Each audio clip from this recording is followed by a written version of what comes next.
Essa entrevista faz parte da terceira avaliação da política,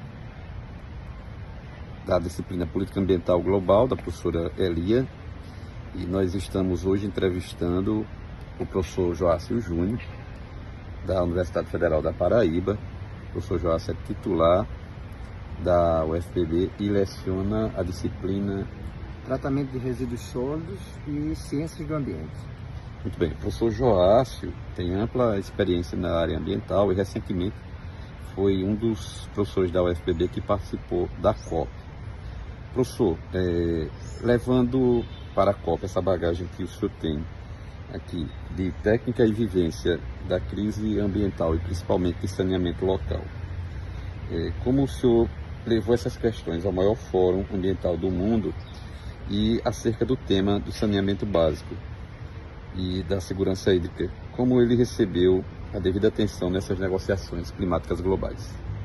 É um prazer participar da disciplina, sabendo que é da universidade, que não só nas engenharias, mas também na biologia, relações internacionais, diversos departamentos, centros que trabalham a questão ambiental. E para mim é um prazer falar sobre o tema. Veja, acompanho as questões ambientais em João Pessoa, na Paraíba, há bastante tempo. Mas a gente vem observando uma decaída na qualidade dos serviços prestados, quer seja no tratamento de esgoto, quer seja no abastecimento de água, que são os principais temas sobre a nossa vida, a água. E aí, com esse problema aqui, a gente consegue comparar o que acontece em outras cidades. E na oportunidade que tivemos de, na COP30, apresentar soluções baseadas na natureza, pensadas aqui dentro da UFPB, uma patente de professora Cristina Crispim, do CCAN, que colaborei no trabalho, no desenvolvimento do trabalho, e tive a oportunidade de apresentar na COP30. Então, foi essa relação que a gente quis levar para a COP em um dos momentos relacionados principalmente à parte de saneamento. Que soluções podemos dar para o Brasil, para países em desenvolvimento que têm essa necessidade de tratar a água e de tratar o seu esgoto, como a gente poderia melhorar. E chegando lá, me deparei com uma cidade muito parecida com João Pessoa, Belém do Pará, em seu tamanho e também na sua problemática. Tem esgoto correndo ao céu aberto, ainda em bairros nobres da cidade de Belém, e sediou a COP30. Todo o mundo viu o que acontece lá em Belém. Um parênteses, saindo um pouco do esgoto da água, o aterro sanitário de Belém colapsou, chegou ao seu fim. E estávamos lá na COP30 buscando soluções para um problema real que acontece em Belém e no Brasil. Então foi essa a grande riqueza, conhecer o que a gente tem aqui em João Pessoa, levar soluções para a COP e ver as outras experiências dos outros países e das outras pessoas que estavam presentes. Quanto à segurança hídrica, você viu que se foi dispensada a devida atenção, principalmente nos fóruns locais, nos fóruns de discussão sobre esse tema? Olha, é uma coisa muito interessante que eu vi, é modismo, né? Vocês já viram que a parte da Copa do Mundo não tem mais estádio no Brasil, era arena. Isso. Na COP30 não tinha mais stand, era casa. Casa do saneamento, casa da água, casa da sustentabilidade. Como sinônimo de acolhimento, talvez. Também, né? É aquele local, mas que também acolhe. E aí participei, representando o CREA Paraíba, em um debate na Casa do Saneamento, que a FUNASA estava organizando. E todas as companhias de água e esgoto do Brasil estavam presentes na COP30, levando essa questão. Porque temos água, Edmilson, no país, mas mal distribuído. Está tudo no norte, né? Lá na bacia amazônica. E diretamente relacionada com a floresta. A floresta é uma máquina de água, né? Os rios voadores que a gente comenta, que abastecem o Sudeste, o Sul, exatamente, o Centro-Oeste. O agro depende da Amazônia, Sim. dos rios voadores. Então, foi uma grande preocupação em escala mundial. Está todo mundo plantando árvores para ter água, proteger o que ainda tem e tentar produzir mais. O ciclo da água é natural, mas a gente pode dar uma forcinha, né? Preservando, mantendo a floresta de pé. Professor Joácio, na nossa disciplina a gente estuda muito a governança global. Lá na COP, como o senhor avaliou a representatividade e a força desses diferentes atores? Eu tive a oportunidade de participar da Rio+20, em 2012. Eu estava como secretário do Meio Ambiente de João Pessoa e fui na delegação oficial da Prefeitura na Rio+20.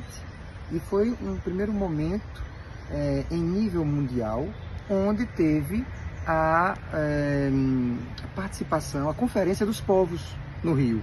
Então havia a discussão oficial e, em paralelo, a Conferência dos Povos. E eu tive a oportunidade de também visitar, fazer algumas idas e visitas a essa conferência. E ao final se juntaram as cartas para tratar as questões oficiais e aqui o povo, as populações discutiam.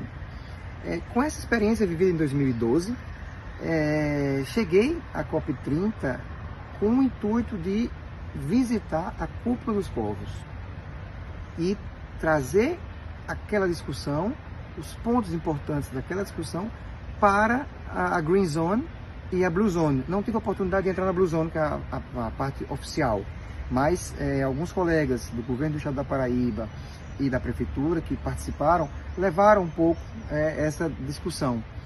E o que eu observo é que cada vez mais a sociedade, os órgãos, os organismos representados, eles vêm ganhando força.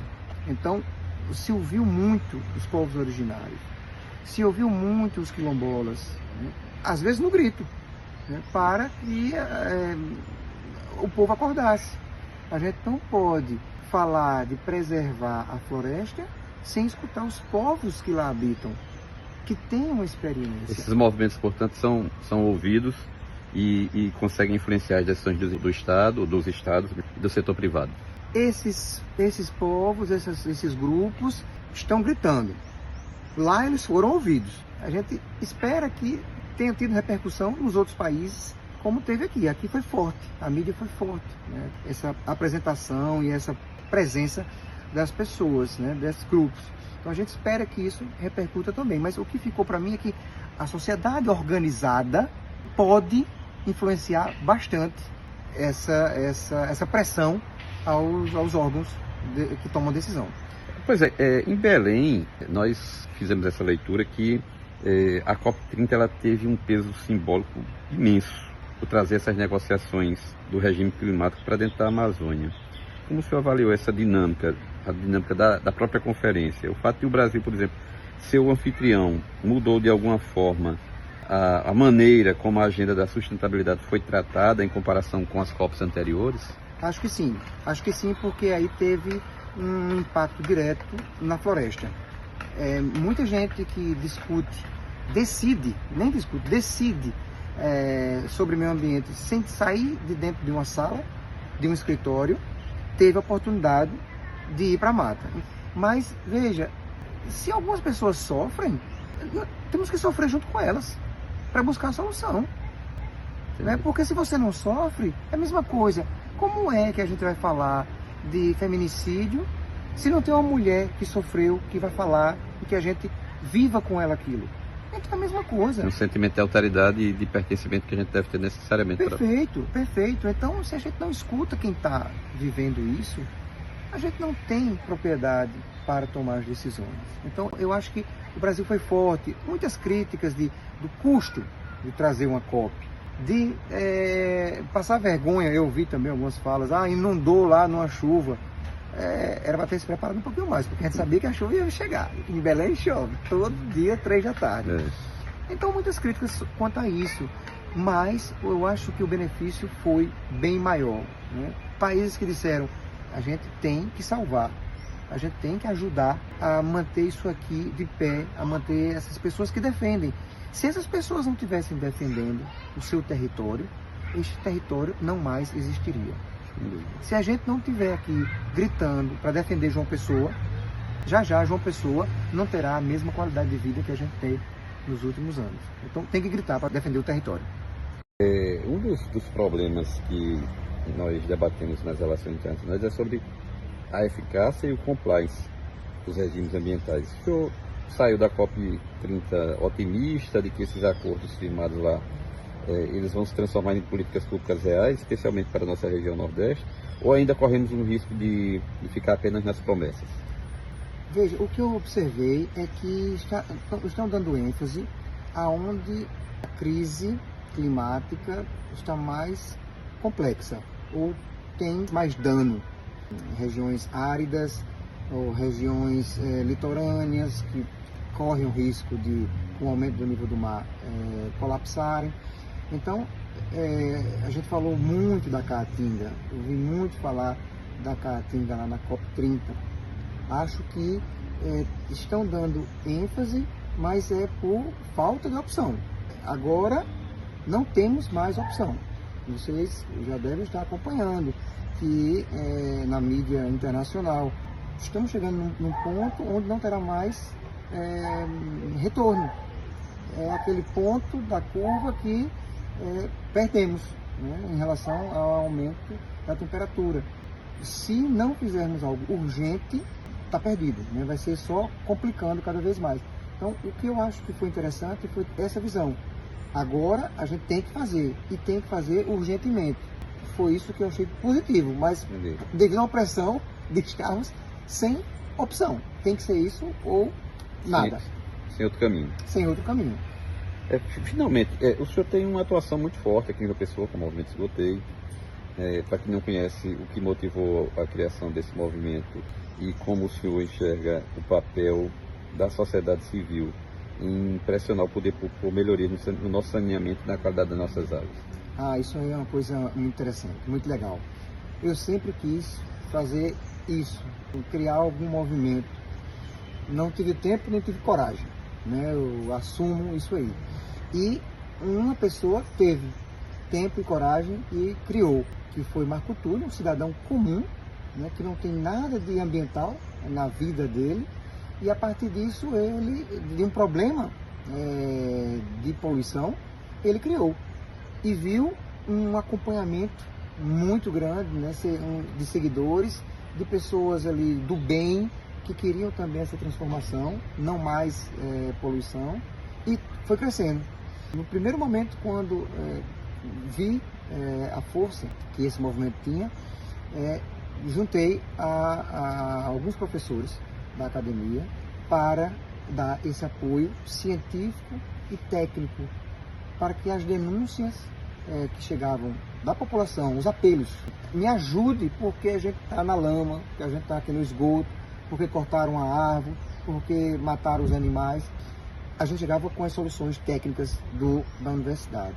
Então, isso é um poder muito grande, quando a gente junta a academia com a ciência e a população que está gritando. São ouvidores, né, da cidade. Vários, espalhados na cidade. A gente começou com uma pessoa em cada bairro. E agora a gente tem 10, 15, 20 em cada bairro da cidade que manda mensagem todo dia. Chegando ao ponto de um dos repórteres mais reconhecidos nacionalmente da questão ambiental, que é André Trigueiro da Globo News, vir conhecer o Movimento Esgoteio, porque ele disse claramente, a gente foi publicado, que ele não conhece um movimento como esse no Brasil. Vários denunciam, mas denunciar, pressionar os órgãos que tomam a decisão para que haja as melhorias. São Cagepa, Sudema, todos os órgãos, socorram, que o esgotão está caindo aqui, poluindo tudo. Nós somos únicos no Brasil. E o que a gente pretende dar esse exemplo para que outros comecem. Começou com uma pessoa, minha gente.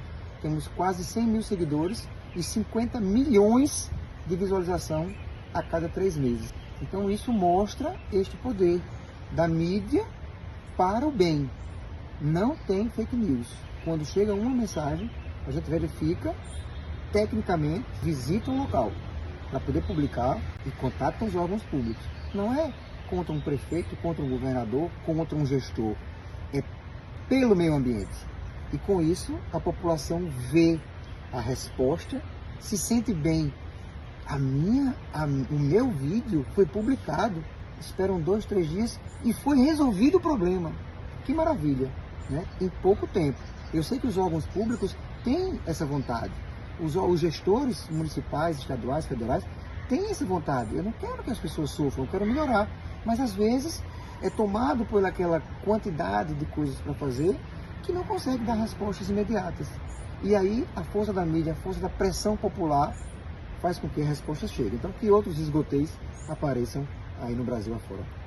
Nossos agradecimentos ao professor Joácio Júnior, que é um direto amigo nosso, em nome de todo o grupo do trabalho de PAG, em nome dos meus colegas. Eu quero externar que foi uma entrevista muito proveitosa.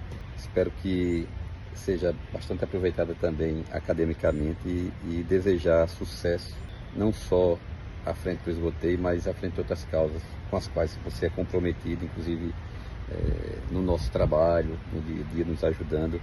Mas reforçar que essa interação da academia, da comunidade epistêmica, da comunidade científica com a sociedade é algo salutar, é algo indispensável.